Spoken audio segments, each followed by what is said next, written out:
Kita nak bercakap berkenaan dengan, kita dah melihat bagaimana banyak sekali inisiatif dan juga usaha-usaha yang telah dilaksanakan oleh pihak kerajaan kan kepada rakyat untuk memastikan masih berlaku perniagaan, ekonomi dan sebagainya. Itu menerusi sebelum ini ucapan ataupun amanat yang amat berhormat Perdana Menteri kita berkenaan dengan setahun Malaysia Prihatin. Dan hari ini kita nak bercakap lebih lanjut lagi berkenaan dengan bagaimana satu teknologi hijau ini yang patut kita sokong sepenuhnya. Tapi kita nak berbicara lanjut berkenaan dengan ini bersama dengan Yang Berhormat Datuk Seri Haji Fadilah Yusof, Menteri Kanan Kerja Raya. Assalamualaikum Datuk Seri. Waalaikumsalam warahmatullahi wabarakatuh. Terima kasih kembalilah kepada pihak TV3 MHI khususnya. Baik. Tadi introduction tadi saya kenalkan sikit berkenaan dengan bagaimana setahun Malaysia Prihatin Datuk Seri. Kita sudah maklumkan bagaimana perancangan dan usaha-usaha yang dilakukan. Saya nak tanya Datuk Seri secara personal lah. Bagaimana Datuk Seri melihat secara keseluruhan kan bagaimana usaha-usaha strategi-strategi yang dilaksanakan oleh kerajaan untuk memastikan rakyat, kesejahteraan rakyat itu dalam kita berdepan dengan dah setahun yang penuh cabaran, penuh dugaan berdepan dengan pandemik COVID-19 ini. Jadi semalam kerajaan telah perkenalkan Pemerkasa. Jadi mungkin Datuk Seri boleh kongsikan sikit pandangan berkenaan dengan usaha ini.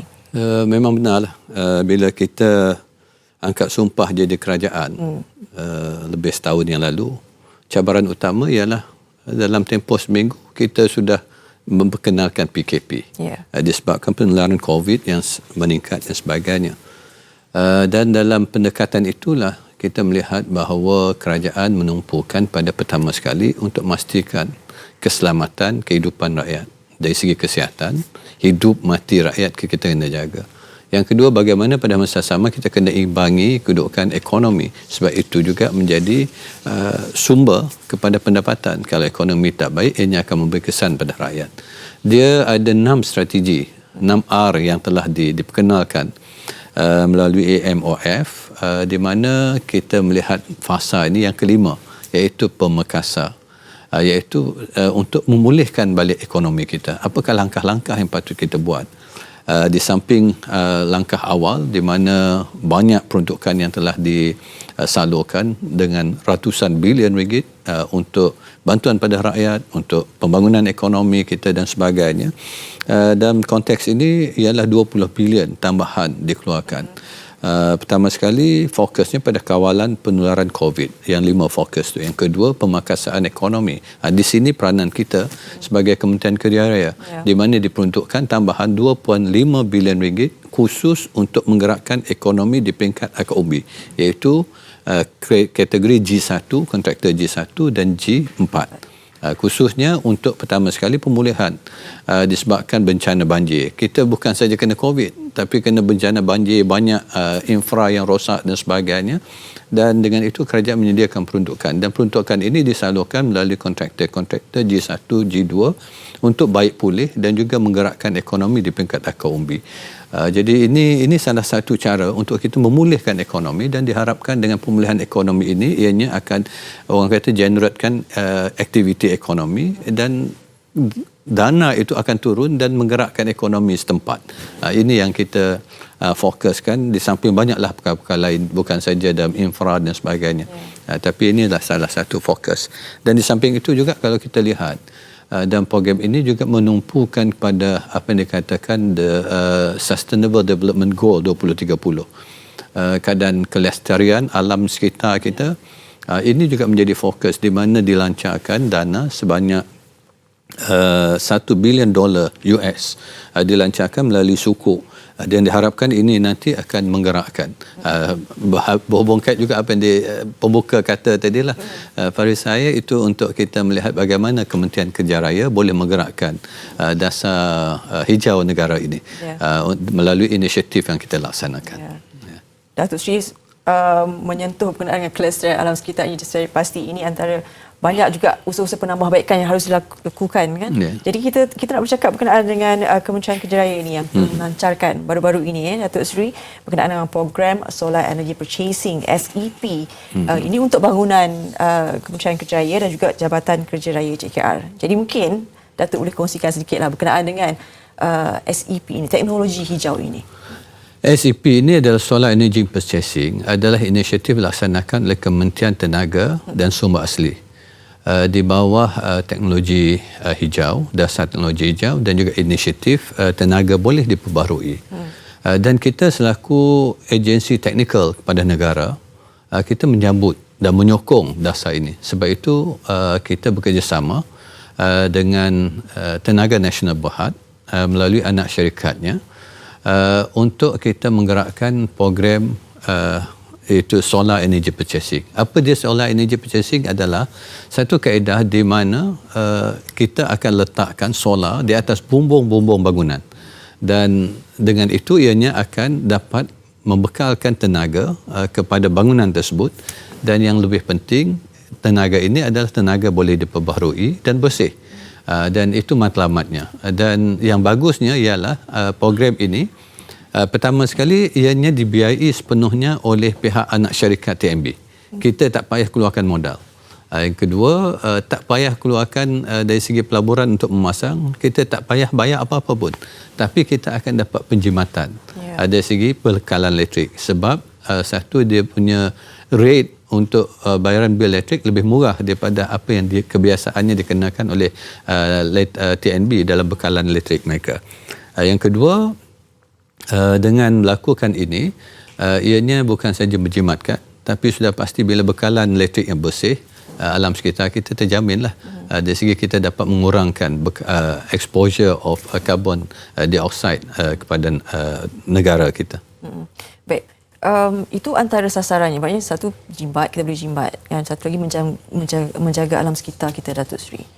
Jadi melihat bagaimana jaminan teknologi hijau ini dapat segala sasaran ini dicapai. Adakah ini akan hanya membabitkan Kementerian Kerja Raya saja ke, bangunan-bangunan JKR saja ke, ataupun bagaimana? Mungkin Datuk Seri boleh terangkan berkenaan dengan projek Perintis ini. Projek Perintis yang kita laksanakan dengan G-Spark ini, anak syarikat TNB, melibatkan 12 bangunan.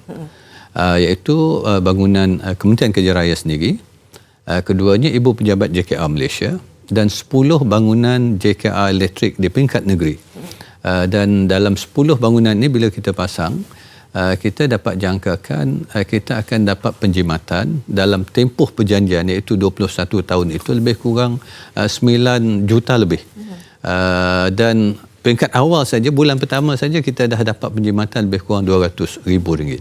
Jadi itu saja dah merupakan impak daripada apa yang kita nak laksanakan. Kedua, bila program ini ianya akan berjalan, dan kita G-Spark ini yang akan bukan saja memasang, menanggung kos, tapi mereka juga akan menyelenggara, memastikan solar ini nanti beroperasi secara baik dan dapat menghasilkan apa yang kita hasratkan, iaitu matlamat kita untuk penjimatan itu tadi dan juga kelestarian alam sekitar itu. Sebab ianya akan ada komponen-komponen dari segi digital yang akan memantau keberkesanan sistem yang dipasang.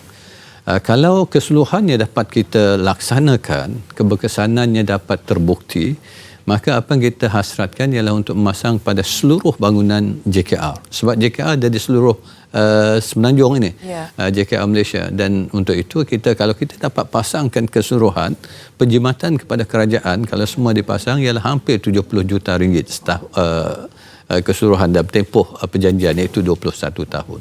Jadi ini yang kita lihat hasilannya kepada kerajaan dengan penjimatan bil-bil elektrik ini, dan sudah pasti kita akan mengkaji sama ada masa depannya kalau ianya baik, mungkin kita nak perkenalkan dasar ini untuk dibawa kepada kerajaan, dan akhirnya mungkin salah satu dasar untuk semua bangunan-bangunan baru kerajaan akan menerapkan SEP ini.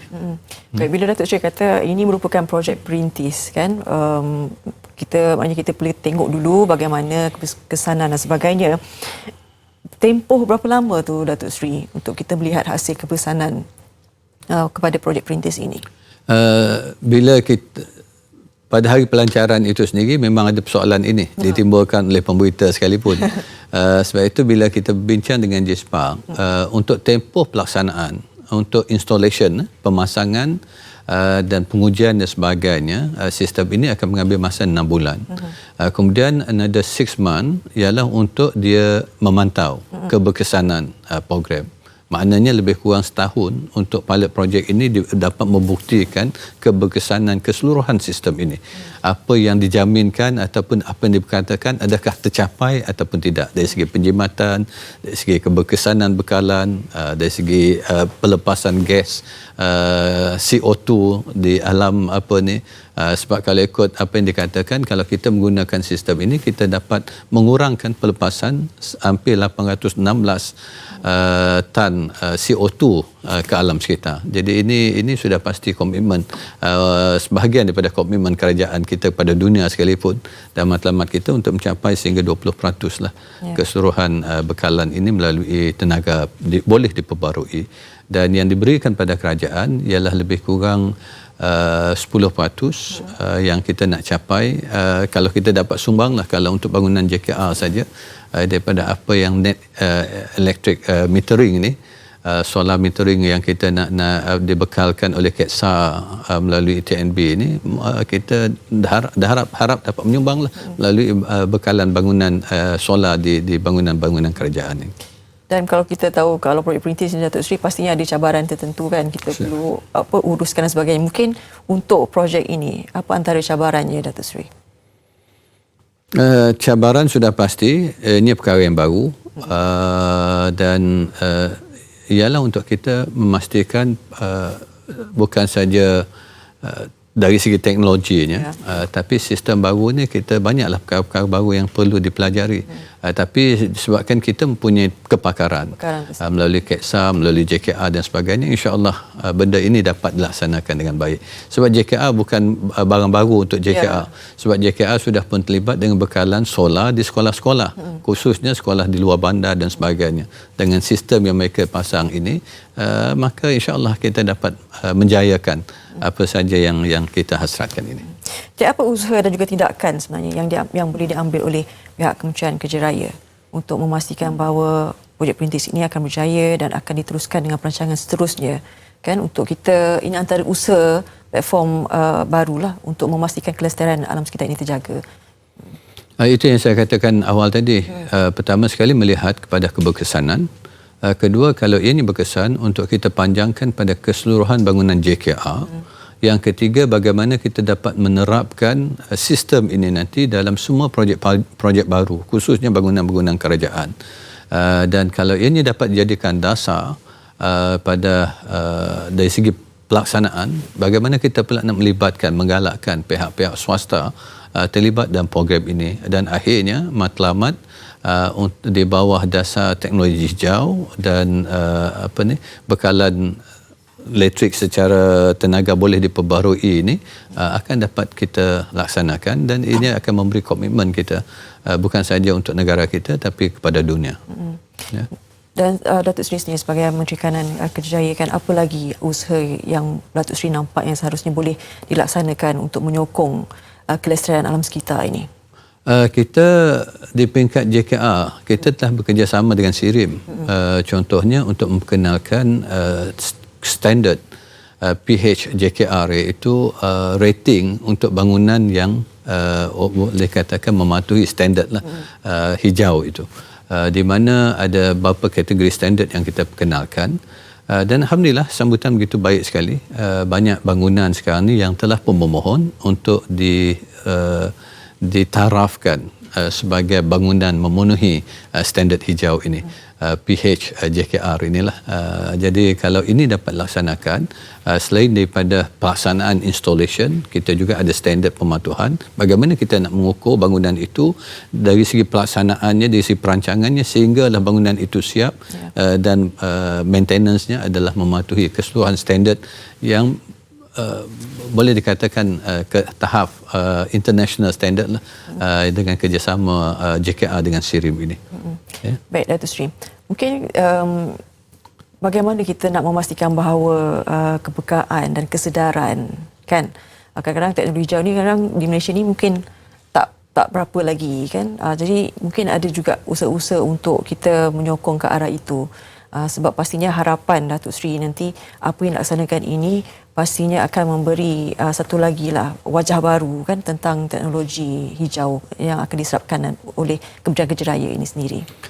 Kita sendiri sebagai Kementerian Peneraju dari segi pelaksanaan bangunan-bangunan kerajaan, kita kena memulakan. Dan bila kita dah memulakan, diharapkan yang lain akan ikutlah. Misal kata bangunan Kementerian Kejaraya yang kedua ni adalah bertaraf platinum rating. Maknanya itu salah satu inisiatif kita. Kedua, dengan kita sendiri terlibat bersama dengan KETSA, Kementerian Tenaga dan Sumber Asli, untuk kita perkenalkan SAB ini bersama dengan Kementerian KETSA ini, supaya kita sendiri akan melaksanakan program ini, dan InsyaAllah saya kira kementerian-kementerian dan agensi lain akan turut serta dalam program ini. Jadi bukan calang-calang sebenarnya Aras ni kalau tunjuk perintis ni Datuk Seri. Dan mungkin harapan Datuk Seri sendirilah ya. Apa yang telah dilaksanakan, apa yang telah dilakukan oleh pihak kerajaan untuk usaha sebegini. Seperti mana diumumkan oleh PM semalam, kita kerajaan komit untuk memastikan kelestarian alam sekitar kita. Sebab bukan saja kita hidup untuk hari ini, tapi kita kena sediakan untuk masa depan, generasi masa depan kita. Jadi alam sekitar menjadi salah satu fokus kita. Dan sebab itu semua kementerian mesti terlibat bersama dalam program seperti ini untuk memastikan dalam perancangan kita, kita mesti masukkan the Sustainable Development Goal itu dalam segala perancangan dan juga apa saja aktiviti kita nak laksanakan. Bukan saja nak buat bangunan, malahan jalan sekalipun sekarang ini kita ke arah itu. Melihat bahawa kelestarian alam sekitar ini akan terjaga. Terima kasih banyak-banyak Datuk Seri. Sama-sama dengan pencerahan ini. Kita doakan yang terbaik untuk projek perintis ini, insya-Allah. Insya-Allah. Moga-moga apa yang disasarkan akan tercapai, Datuk Seri. Insya-Allah. Baik, terima kasih. Kita telah bersama dengan Menteri Kanan Kejaraya, iaitu Yang Berhormat Datuk Seri Haji Fadilah Yusof. Menteri Kanan Kejaraya ini yang sedikit sebanyak memberi pencerahan kepada ini antara usaha dilakukan oleh Kementerian Kejaraya untuk menyokong lagi melestarikan alam sekitar kita. Macam tadi Datuk Seri kata, kita bukan hidup untuk hari ini saja, tetapi untuk generasi kita nantinya akan datang.